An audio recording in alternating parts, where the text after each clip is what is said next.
Hello friends, my name is Hamid. Today I'm working on DF304 Wolf gas oven. I will be replacing the main control board on it. It's called relay board. The port number is 807052. This main relay board, you only need to replace it if you have power surge in the house, if the control board is burned, or if the elements are not working. If you test all of the components and they are not working the way they're supposed to, you want to replace this control board, and I'll teach you how to do this.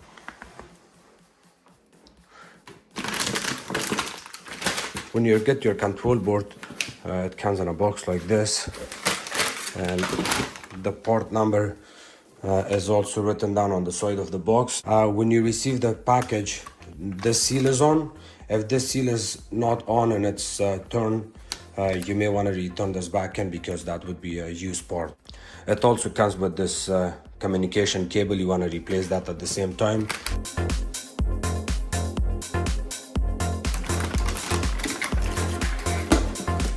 The control board looks like this.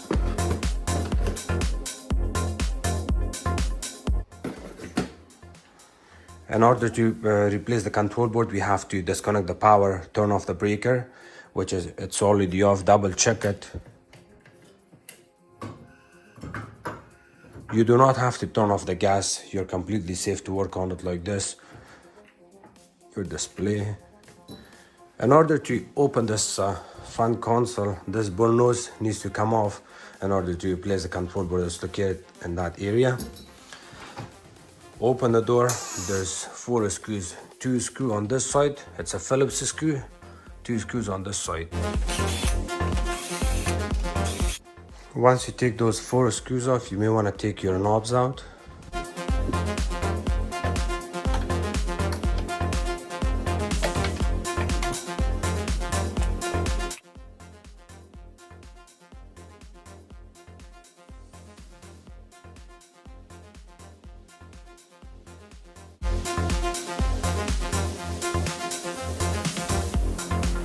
And now we are going to take these little small circular cast iron pieces out.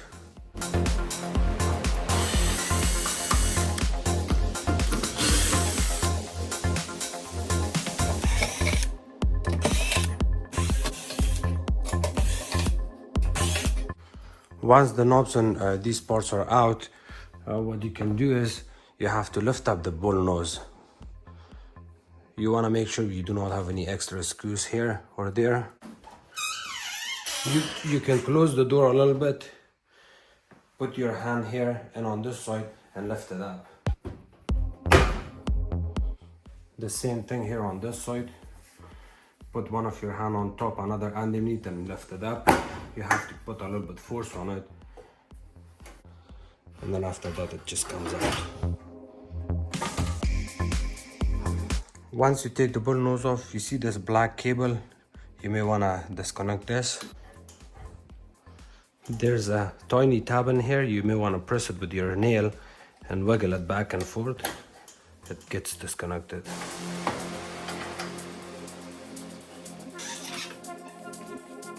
For the next part, there's 2 screws that holds the stop cover in place.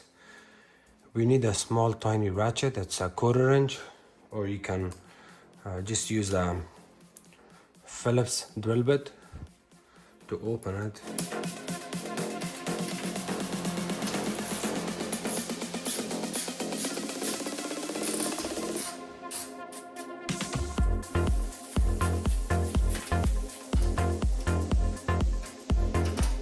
We have another screw right here.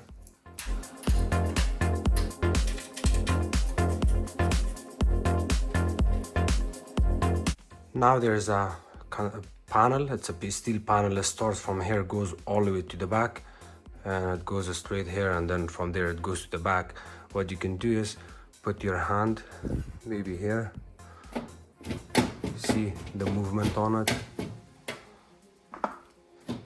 There's display. You may want to move it back, lift it up.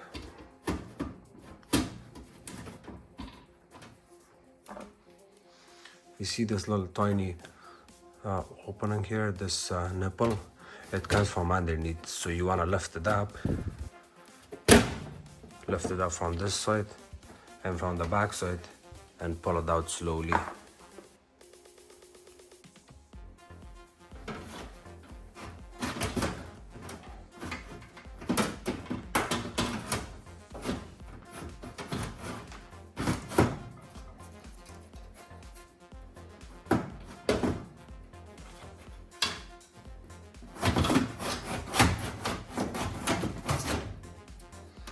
It's going to be a little bit hard, but you want to take your time, slowly move it back and forth and wiggle it back and forth and pull it out.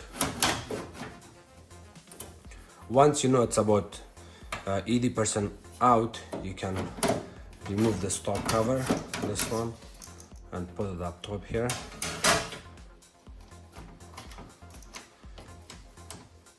Disconnect this cable, let it sit on the side. And this is your main control board. You want to replace it from here. It's a Phillips screw. Now your control board is moving. You can see it's loose, open. Disconnect this. Do not pull it from the wires. Always hold it at least from the connector, so that way you're not gonna cause any damage to the wires. Always take pictures if you don't know which wire goes where. Disconnect this cable. You can add a new zip tie after. To make your job easier, you can also disconnect the front cable. This one. It has a tiny tab. You press on it and wiggle it back and forth, comes out. Now you can do two things here. You can disconnect each of these wires one by one after taking a picture and reconnect it to a new control board, or you can bring in your new control board, let it sit here.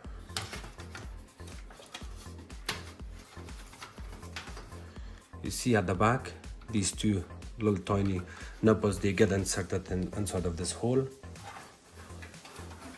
Line it up.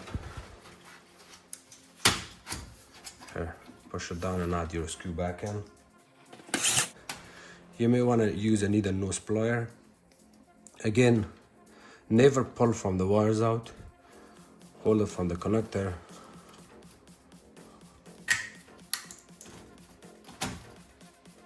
Disconnect them one by one and reconnect it one by one here. To disconnect this, if you cannot reach it with needle nose plier, you may want to use a flat screwdriver. With a flat screwdriver, insert it at the bottom and pry it up. It comes out.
The new communication cable you're gonna add,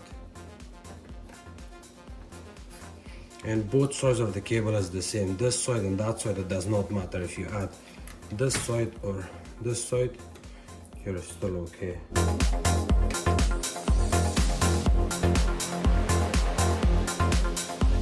When adding this cable, the connector, do not rush.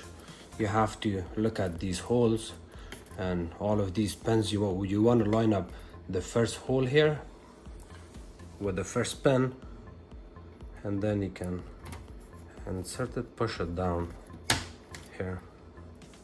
Since the control panel area is open apart, you might as well do a little bit of cleanup. If you have a tiny brush, you can clean all of these debris with it. If not, you can even use your thumb and fingers and nails to clean all of this.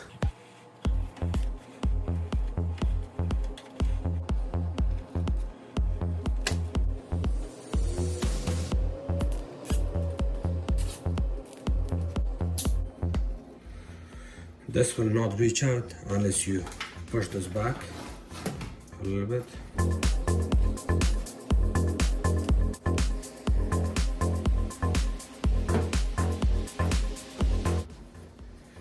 Do not forget to add this cover back in, because the benefit of this cover is it will not let the electrical wires to get scratches and damages from the screws that's being used from top of the cooktop. See these tiny screws, there's a lot of them at the back, and if you do not put this cover back in, or if you forgot to put this cover back in, you see these scratches.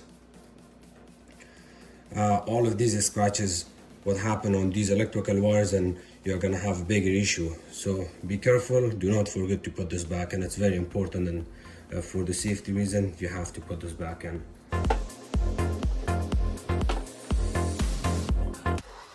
I will show you something extra here. You see that white cable at the back? That white cable. If you push this panel at the back, it's gonna get caught in that cable, and then you're gonna have a hard time and you will cause a big damage here. So be very careful with this. That cable, see? This panel is supposed to go at the bottom of that cable.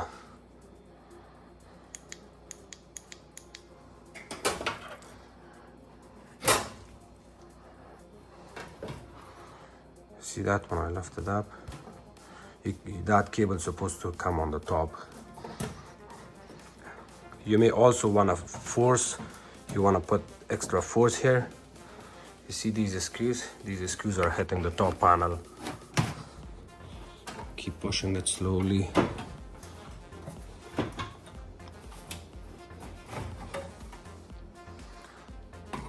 See that cable right there? That.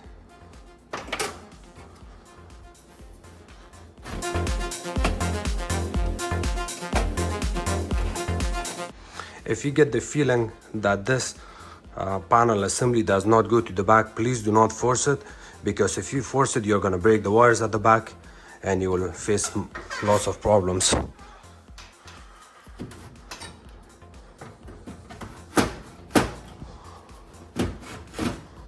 You see this nipple area I was talking about? Push this down. It's also not lining up. You see this clean area right here? That means the control panel needs to come out to the left hand side.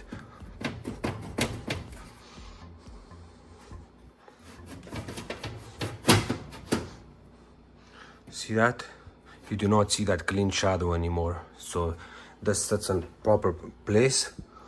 You also want to line up these holes and everything here. Once you see that the panel goes back, you see that nipple? This nipple needs to come forward. You put your hand in here and pull it out. Here. See, you do not see that nipple anymore. See, the hole is lining up now.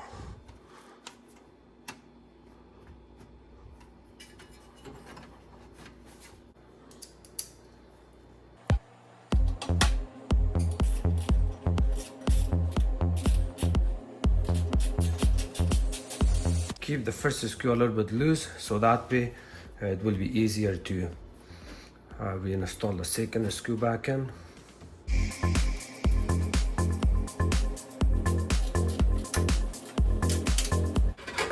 Here's the screws.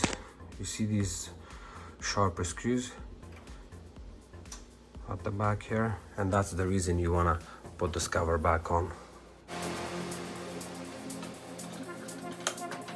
You want to line up this bullnose in a position where these the shaft from the gas valves would get inserted into the tiny hole here, these holes, and there's two holes at the back with two nipples or shafts.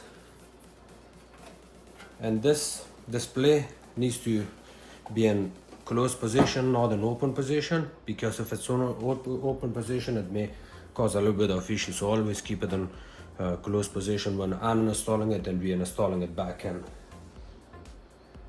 And at the same time, you may want to keep eye on this plunger that needs to get inserted right here, and this door latch hook needs to go here. If you put this bullnose on top here, you cannot install it properly. So when you kind of face it towards the oven, you might want to line up the nipple here and this hook right here, and of course the shafts from the gas valves. When you reinsert this back in, you see these two holes, they line up right here in these two. You bring this on top of these screws and make it straight, make sure it's flush to the cabinet, and then press it down from the top and it sits in place. And you see these open slots, this is also really important, that the open slot needs to go right here, this plate, and the same thing we got on other side, right there, and there's a slot. If you don't line up this piece of steel to this slot, you will not be able to reinstall this bullnose back in.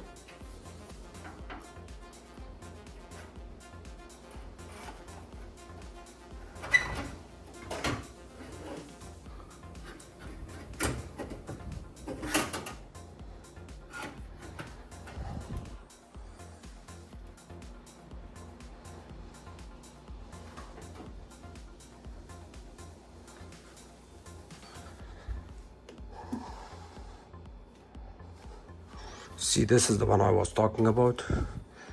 You may wanna bring it up here, just like that. This side seems flushed, this side doesn't look flushed. So what you can do is you have to lift up the bullnose a little bit more.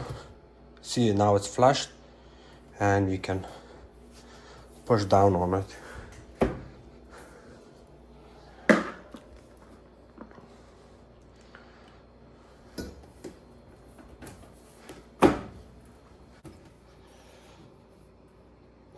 Push it from this side against the oven, and then at the same time put pressure on it from the top.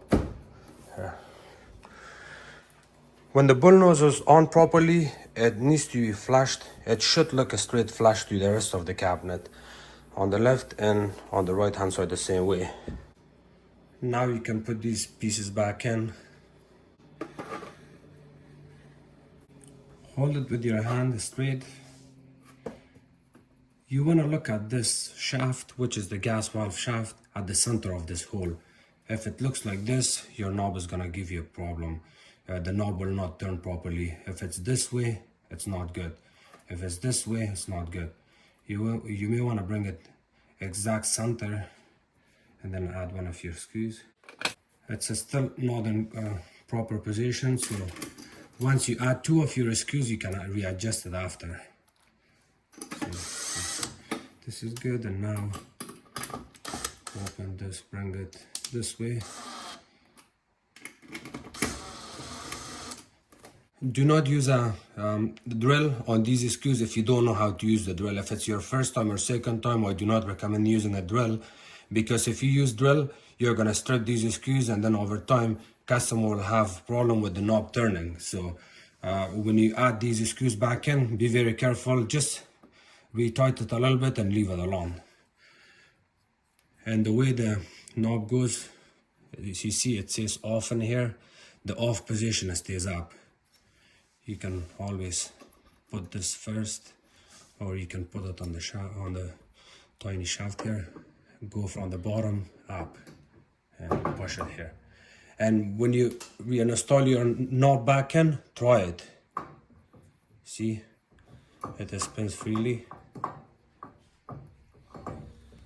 If you get the feeling that the knob is scratching on the side here, you may want to pull the knob out, adjust both of your screws, and then put this back in.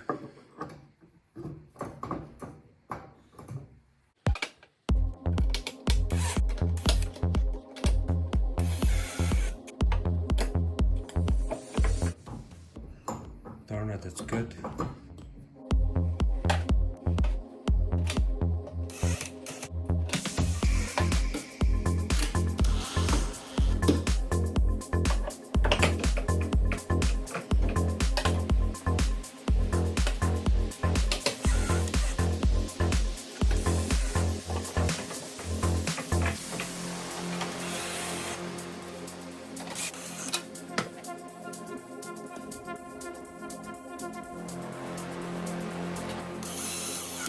At the back of this control selector switch, you see these tiny pieces of steel.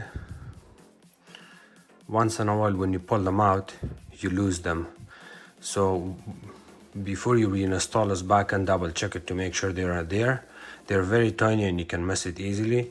If they are missing, you need to order new ones for it. If they are not missing but they are fallen down, you can reinstall it back. And you see this bumpy side, it stays inside, and you just reinstall it like this. Here it says like that, and you reinsert it back in.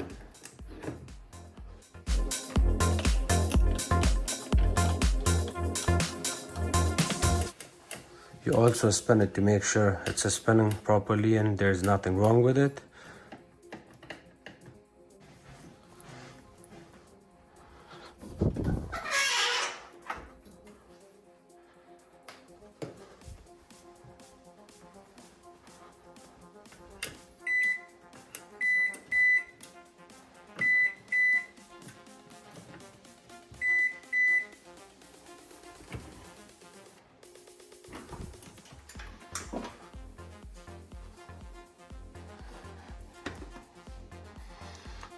If you put your hand closer to the broil element like this, you can actually feel the heat. I already feel the heat here, so it seems it's working.